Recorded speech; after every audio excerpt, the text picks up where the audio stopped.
Hello, race fans. This is Jeff. We're here on Racers Reunion TV on racersreunion.com. Still here in York, Pennsylvania, day 2 of the York Nostalgia Nationals and US 30 Dragway Reunion.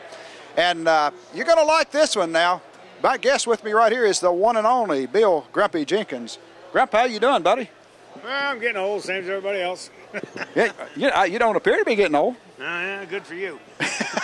Well, you know, you look great. Here you are, happy and smiling. I got to ask you this one question, man. Why the heck do they call you Grumpy? Because I am. You're not really, are you? Yeah. You've been that way for a while? Someone named me that back about 50 years ago. 50, when it stuck? It stuck. Yeah, must have been a good. I made a little bit of, messed around with it some from time to time. I got to figure out how to make money on everything there is. Yeah, well, hey, that's the key to survival nowadays, you know. Right. I mean, you know, he charged me $1 to come over here and do the interview, so that's, or was it $1.50? What do we agree on? I can't remember. Oh, okay. All right, that's pretty good, man.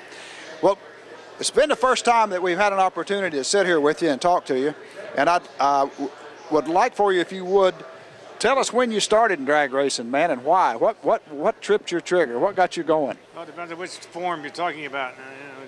We were street racing from 60 years ago. And then somebody said you ought to go to the drag strip and you could do this officially and all that kind of stuff. So I think it was October of '53. I went down to Manassas, Virginia, which is about 150 miles from home, and to go run on this dirt drag strip. And whatever I ran that day was sea gas or something of the sort. I had a 51 Chevrolet. And I won, and I said, well, so much for that. Went home, didn't go back to the drag strip for 2 years. And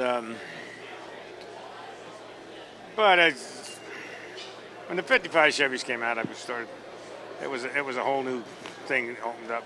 And, there was something there that I was going to make something out of. It wasn't much doubt in my mind about it when I saw what I was able to do in relatively simple terms. Right. And so I'd been messing around up to that point in the game for about 5 years, trying to get through about 100 credits of college or something like that. I wasn't a good student, so I just quit.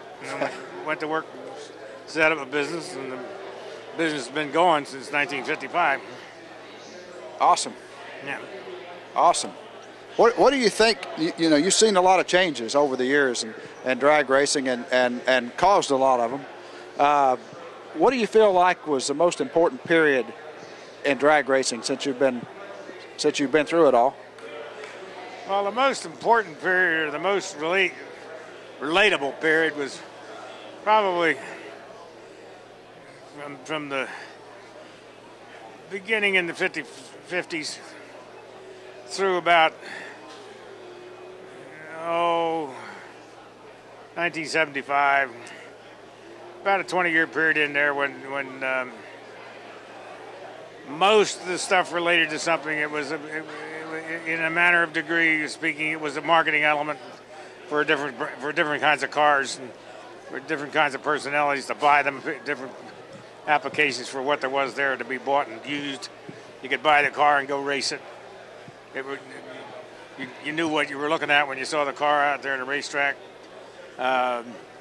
You looked at the car and said, well, I could do that myself if the car looked like you could make it out of junkyard parts. And all that's gone now. Yeah. And then along with that was a whole lot of match racing going on because it was not near the proliferation of these national races that exist at this point in the game. It take up so much time. And so with the match races, you were able to run the contacts with groups of, say, 5,000 at about a time, spectators. We had a 2-car match race, and you were selling something to somebody that they understood, and or at least allegedly understood. Right. There was a lot of things under the surface of matters that they weren't aware of, but that's another story. But it looked real, and it was a good period of time. And it involves all the stuff that's in this nostalgia stuff that we have at this show here today. Well, you have impacted motorsports across all boundaries for the time that you've been in it. What stands out in your memory as something that you're proudest of, your greatest accomplishment, or at least a period that you really enjoyed the most? Well, that's 2 questions. And You charge extra for that? some of them, yes. Some of the things, I've done some technological things over the years that yeah, I didn't patent, and it made, you know, I mean, everything, you know, the volume enhancer groove underneath the top ring and everybody's piston in the world is something I invented in 1973. There's all these pressure relief holes that are put in the pistons nowadays and stuff was something I invented in 1968. I've done a lot of stuff to enhance pieces that parts that have been sold in application for heavy-duty application stuff that we made out of production pieces that were in the GM parts book for years. Some production engine modifications. I remember came along when we went to brought the Mark V big block out. They fixed the oiling system in the big block for them, so they didn't have to worry about that double off angle oil hole from the side galley to the mains. Little things like that, you know, that's satisfactory. Yes, as far as racing is concerned, some of the years that I remember in '72 we grossed about $250,000 and was the highest paid athlete in the world.